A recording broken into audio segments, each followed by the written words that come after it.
Well, as you can see, I'm not Alexandra Kruse, so I'm standing here as the Secretary General of Civilscape, and my task will be to give an interpretation of point 6 of the Landscape Manifesto. If you read point 6, it seems to be quite complex and highly abstract. But indeed, I believe that it is a fundamental cornerstone of the Landscape Manifesto, and it binds together a lot of the points in the manifesto quite nicely.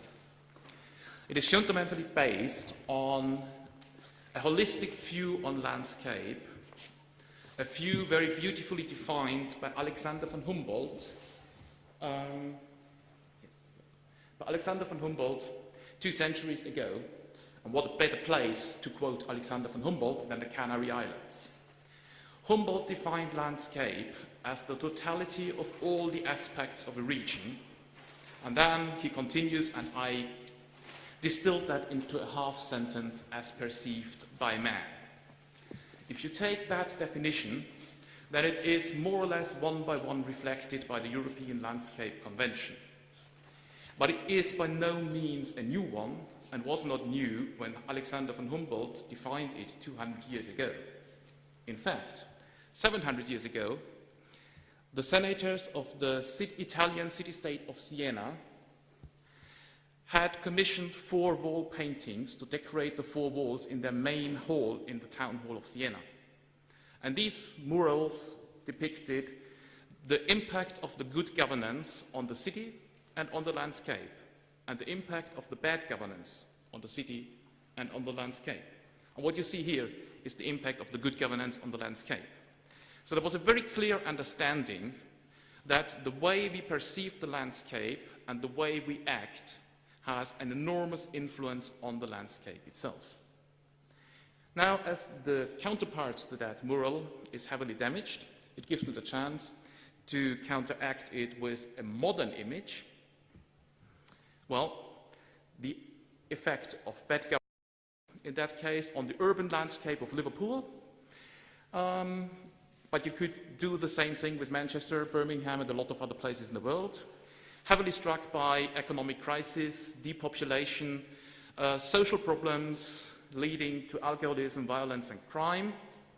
And what strikes me as most fascinating, at any time when governments come to a still point and do not know what to do, then they suddenly remember that there is something called culture, and that might probably solve problems.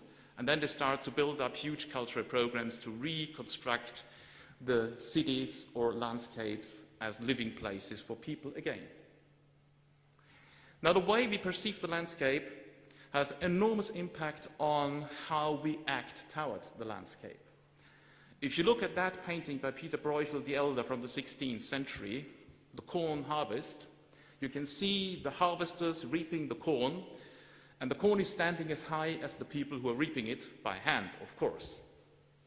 Now, not going into the details of that picture, but if you just see that picture and the people standing in the cornfield with the corn growing as high as they are and harvesting with their hands, these people have a tremendously different and fundamentally different view and perspective of the landscape than this farmer who is sitting in his full harvesting machine, harvesting a short-stemmed, specially bred corn which has a high production in an air-conditioned cabin with a satellite-based navigation system, with internet connection, and the corn on that harvester might be sold and bought 3 or 4 times on the stock exchange through the internet before it even reaches its storehouse. And these people must have completely different perspectives of the landscape, and they will act completely differently towards the landscape. Landscape is changing. We hear that already. It is a 4-dimensional thing. It's a living thing, and therefore it's changing all the time, as all the living things are changing all the time. So yesterday, when I had the chance to drive a little bit up with some colleagues into the mountains of Gran Canaria, we came to this spot, and it's wonderful, because there were 3 hills next to each other. On the first one, you can see the typical terraces on the Canary Islands. Well, on the very right end, some were still in use. Mainly they were falling into disuse, and you can see the bushes creeping up on them. The next hill, the terraces are still visible but highly deteriorated, but you still can discern the layout of the original terraces. And then the next one, well, they are mostly eroded and only 2 small strips show that there had been terraces at all. This is very typical. So when you stand in front of these 3 hills, you move your head from right to left, a film is happening showing the change in the landscape. But the problem of that film is you need to understand it. You can see terraces, but what do they mean? Why were they built in the first place? What was their economic value? Why have they been abandoned? The terraces will not tell you that stories by themselves. Landscapes are changing all the time. And the way we perceive the change has a lot to do with the way we react to the change. Windmills are creeping up all over Europe, and they are highly debated. They are destroying landscape, they are saving CO2. What shall we do with that? Are they good, are they bad?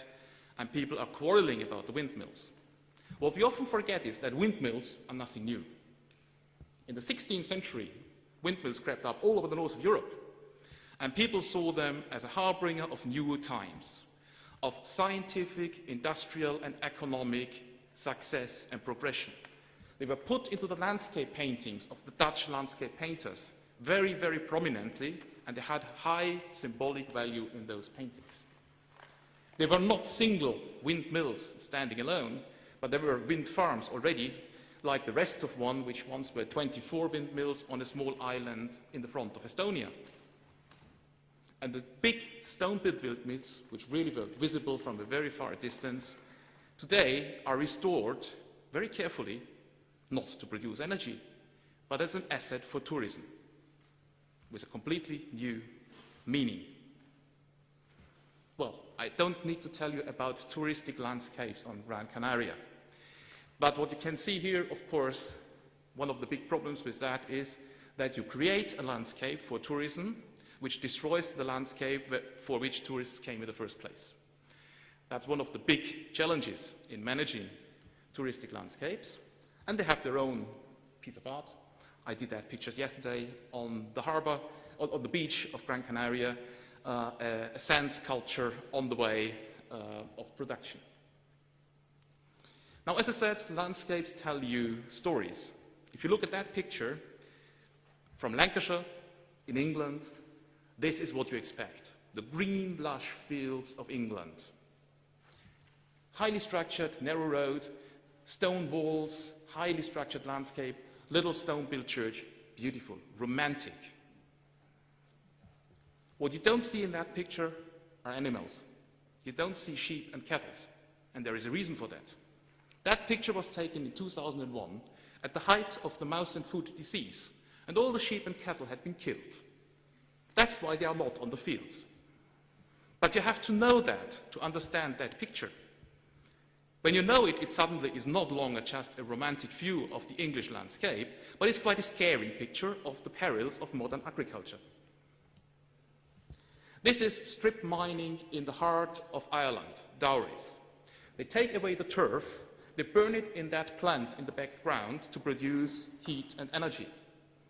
This is the most unsustainable, the most environmentally damaging, and the most uneconomic way to produce energy. It opposes at least 12 regulations of the European Union. So why is it still done? It's done because it's part of the Irish identity. It was always done in Ireland. You always burned turf on a small scale. But in 1920, when Ireland became independent, the Irish also wanted to become independent in their energy supply, not longer being dependent on the coal, which came to 100% from England. Therefore, they started a huge program of making turf the main fuel to drive the Irish economy. And it's part of the Irish identity, of the Irish nationality. And therefore, it still is done. Also, everybody knows that, of course, it is quite rubbish. This is the landscape of change. This is Athens. I mean, of course, there are lots of stories to Athens, the cradle of European civilization, of European philosophy, of European democracy. And that's what Athens looks like today, an urban sprawl anarchic, without any planning. And still, I'm quite proud of that picture, because a couple of years ago, when I was there in May, there was a heavy downpour, and after that rain, I rushed up to the Acropolis, and I used these 10 minutes when there actually was no smog in the air and no yellowish cloud covering Athens, so you can actually see the city, which is quite unusual. Landscapes of change in the urban landscape.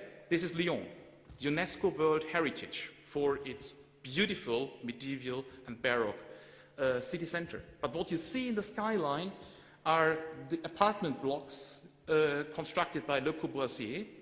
This is a modern architecture, and it's dominating the view on Lyon. And it was very carefully placed there to dominate the view on Lyon, to make a point about modernity and about social change in the city, giving the highest visibility to the people living in the apartment blocks and not to somebody living in the city palaces in the background. You need to know the stories to understand them.